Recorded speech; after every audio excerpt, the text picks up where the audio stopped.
Hello everyone and welcome to UnWine with Janet. So today I'll be doing something a little bit different. I'll be making for you orange chicken. And this is proof that you do not have to go to the restaurant to enjoy orange chicken. It's very flavorful and it can be done at home with things that you have in your pantry. So the way how it's prepared, you have orange juice, then you make a batter with flour and cornstarch, and then you just put it together. It's very flavorful, so watch to the end and you'll see how I do everything. So come let me show you how we do it.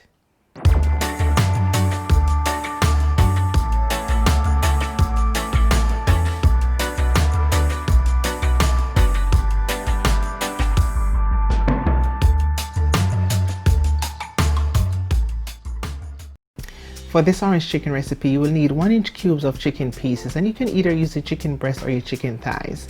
And for my powder seasoning, I have some mixed seasoning, chili flakes, black pepper, paprika, seasoning salt, and some garlic powder. In addition to 1 egg, 2 tablespoons of oil, a teaspoon of salt, and a teaspoon of white pepper. I will also be using 2 cups of flour, a half cup of cornstarch, and then I'll be using some water just to combine everything. So where the measurements are concerned, it may vary a little bit for you because I'm using 2 pounds of chicken breast. So based on the amount of chicken you're using, you can adjust your recipe accordingly, okay? Now at this stage, some people do not season their chicken, but I'm from the Caribbean and I love spiciness, so I have to put some seasoning on my chicken. If not, you can just make the batter and put your chicken in and chill. But at the same time, for me, I prefer to have my chicken seasoned before I place it in the batter. And after you're through seasoning, if you had the batter ready, you can easily just put your chicken in. But for me, mine wasn't ready, so I'm gonna do that right now. So my chicken is in the refrigerator chilling until my batter is ready. So for the batter, you're gonna need your flour, and after your flour, I'm adding the cornstarch. Now after the cornstarch, I'm gonna add the other dry ingredients and combine. I must also point out that the batter to me is the second most important step when preparing the orange chicken. The first step for me was seasoning the chicken, making sure that it's seasoned properly, and then the batter. As long as you have that perfect batter where it's not too thick or it's not too runny and it doesn't have a lot of lumps in it and it's right at the proper consistency, then everything will be okay. So right now I'm just adding all my dry ingredients. Then after that, I'm gonna add the water. Now when I'm adding the water, you'll see that I'm gonna add a little at a time because I do not want to add too much and then it's gonna get too runny and then too lumpy. So I'm adding a little bit and then I'm stirring just to make sure that there's not a lot of lumps formed. There will be some, but then you just have to keep mixing. The oil and the egg I'll let remain for last until I get a very smooth consistency. And as you can see, preparing this is not hard at all. And these are ingredients that I'm sure you'll have in your pantry that you can use or substitute for anything else, okay?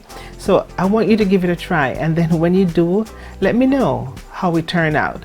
So it's at this stage now I'm gonna add my egg, and after that I'm gonna add the oil, and then I'll just beat it, combine everything in, and after that I'm gonna add my chicken. So this is pretty simple and easy. It might seem time consuming, but this will take you about an hour, hour and a half or less. It just depends on how much chicken that you have. And remember, if after you're finished preparing your chicken, like for example seasoning or cutting up your chicken, and your batter was ready, you can put it directly in the batter. You don't have to chill your chicken to soak the seasoning in or anything, but it's just because my batter wasn't ready why I had to chill my chicken just for a bit, okay? But other than that, you can put it in your batter just like what I'm doing right now. Stir it a little bit just to make sure that everything has been coated, and then you're going to plastic wrap it, put it back in the fridge for about 30 minutes. If you want to do it a little bit longer, you can. I had mine in for about an hour, and after that you can take it out and then you can start frying. So now to give the orange chicken that sweet and tangy flavor, we have to do a glaze. Now the ingredients that I have: orange juice, cornstarch mixture, some red pepper flakes, and I have some ginger. You can use your chopped up ginger. I'm using the one from the tube. Sesame seed oil, that's going to give it some flavor. I have brown and granulated sugar in my bowl. I have some vinegar and also some soy sauce and some minced garlic. But before we prepare the glaze, let's get the chicken ready. So in a heated skillet, you're going to add a generous amount of oil, and you're going to heat this to about 350 degrees because you want to make sure it's very hot. And again, I test my oil by adding a little piece of chicken or something in it, and if it floats, then I know that my oil is ready. When you add in your chicken, you do not want to overcrowd it too much, because when you do overcrowd it, then the temperature of the oil is going to fall, and then you won't have it frying quick enough, and then it will soak up a lot of oil, so your chicken will tend to be a little bit greasy. You'll want to fry your chicken pieces for at least 6 minutes. Now I like mine a little bit browner and a little bit crispier, so I allow mine to stay in for about 8 to 9 minutes just to get it a little bit more brown. But by 6 minutes they're all cooked, but as I said, I like mine a little bit more crispier. Now when you're taking it out, make sure, just like what I'm doing, you have a bowl with a paper napkin just to soak up excess oil, and at the end, you know, it doesn't taste too greasy, because that's the last thing you want. So take a look at this. They're brown, a little bit browner than expected, but that's just kind of how I like it. So let me know how you normally prepare yours. Is there another method that you would use? Because I'm always interested to learn new ideas and to try it at the same time. What I've realized also, they taste just like chicken nuggets before you add the glaze to it. So try it. Now for the glaze, we're going to be adding just a little bit of oil, and here I'm adding my ginger, and you're going to have this on medium heat because you don't want it to be too high. It's going to be popping all over the place. And then I'm adding my pepper flakes. Now for me, this is the third most important step, the glaze, because the glaze is what brings it home when it comes down to the taste. Okay, I don't know if you can see, it's already popping all over the place. And here I'm adding just some of my chopped garlic and stirring. So remember, keep it on medium heat, not too high.